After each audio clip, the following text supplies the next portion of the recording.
So Evelyn has created a very nice complement with these, we call them inflatable classrooms. We have a dolphin, 2 monk seals, 2 whales, a turtle, and now a shark.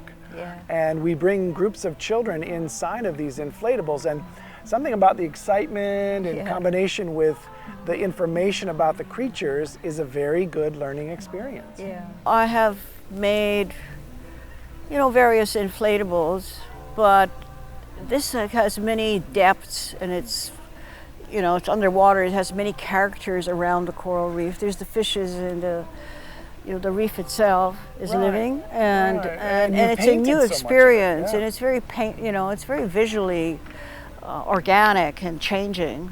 We're talking about 2 large inflatable nylon sections. One is the polyps and the interesting creatures of the reef, and the other is a sea slug. Yeah, sea slug called a nudibranch. Yeah. And he's a large slug that we go inside of, and the whole inside is painted as a coral reef.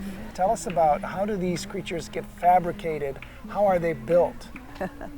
Well, it's kind of a secret. 30, 40 yards, meters of nylon fabric, just running spread on the floor. And I can visualize, a shark, a salmon is like a rocket ship.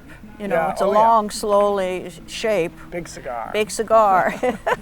You have to be kind of fearless. You just slide your scissors along, and they're basically stitched on a regular household sewing machine. It's not thick fabric. Mm-hmm. But you can play with color. That's the wonderful thing. The nylon itself comes in many colors, and by overlapping one color over top of another, you're working like with stained glass. That's why the turtles in particular have a very church-like dome. The colors are like well, we magical, bring like 25, 35 children inside of one of these things, and they're all sitting there listening for a story. And so the colors help to bring about the feeling of being not only in the creature, but also in the environment of the creature, right?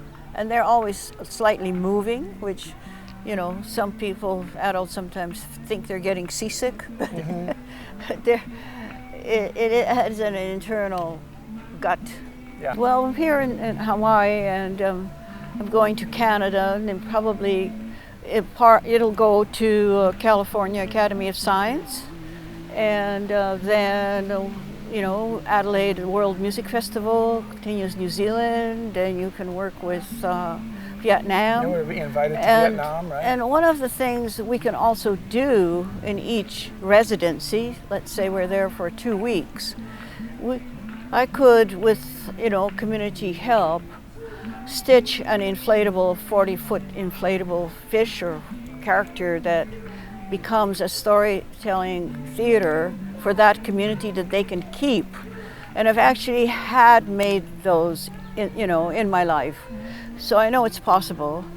And so it's an art form that travels to a place in the Pacific or around anywhere in the world, and it breaks down and instructs the people there on how to create those kinds of spaces and actually utilize it as an educational classroom in their world after you're gone. Yeah, that's true. And I think a great feature of it is portability, because this 40-foot or 50-foot salmon really basically stuffs into a double pillowcase. Right. And so you're not paying extra airfare. You're basically come with your regular luggage, and so traveling along the Pacific is, the community will get their money's worth or sponsor. We can do a lot of spectacle. In 10 years, I can imagine, every continent in the Pacific and, 25 islands in the Pacific, each having their own inflatable that reminds them of something special about where they live. Yeah. The shark, of course. Sea creatures are something common to all the islands and all the coastlines. Yeah. So, but, it's more than just looking at that world, the marine world, and how it serves us. We'll also have to look at how does it serve the marine world? How do we serve the marine world? So that our world can stay stable. Yes. So the idea of introducing conservation concepts to children, for example, in Vietnam or in other parts of the world, they might already know plenty of concepts. but they might learn something from what we have to share, and we could also learn from what they have to share. Yes. It's kind of a cultural exchange for children through the medium of nylon inflatables. Yes. And it's really great if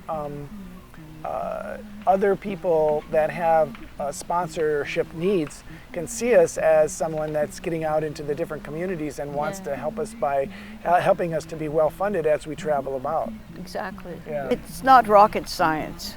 I would like, I want to mentor, I'd like to teach, have many inflatables made in communities, in classrooms, that they can experience that art form, and it'll lead to storytelling and education. I'd like to visit all of my, for instance, salmons that have been around the world, and make a storyline. Let's connect all of them together. We will be offering journey. A 2-week residency with Evelyn here on Kauai next summer. Yeah. And you can contact Storybook Theater for more information, but it's a 2-week residency where you can build your own inflatable with Evelyn and enjoy the beauty of Kauai at the same time. Exactly. That's the nice thing about the inflatable classrooms, is that they make friends wherever they go. Yeah. And like you say, it's not rocket science. You don't have to understand another country's military or economy or something just to be able to enjoy learning in an inflatable classroom. So it has a kind of a common denominator in almost every culture. And that's the friendship network that we'd like to build with people that are interested in protecting and preserving the environment. Yeah.